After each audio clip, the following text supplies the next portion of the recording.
准备草鱼腩1条，擦干水分，然后切成片，大概是1公分的厚度。接着来腌制一下，加入姜丝、少许盐、一点点胡椒粉、1小勺淀粉，再来少许食用油，搅拌均匀，煎要20分钟。接着来把丝瓜刨去皮，不用刨得很干净。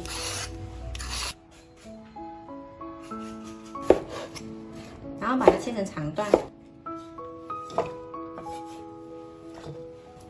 丝瓜我们也来腌个底味，加入少许盐，还有1勺淀粉，少许食用油，拌均匀，不需要腌制。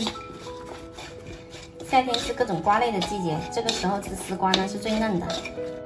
放好的丝瓜直接装盘，摊平来，接着把鱼片铺上来。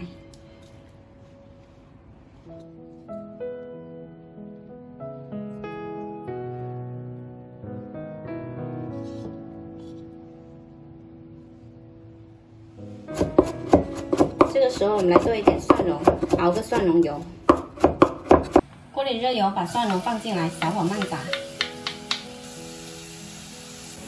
炸到微微金黄就可以关火，再加入2勺生抽。好了，蒜蓉油熬好了，水开上锅，大火蒸3分钟。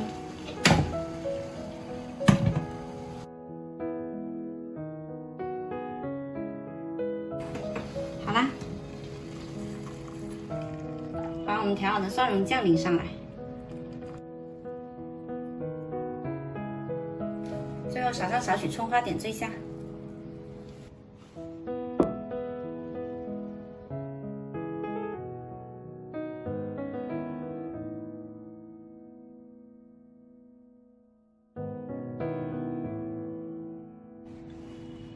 做法简单，鲜香味美的丝瓜蒸鱼腩，特别适合夏天做的一道菜。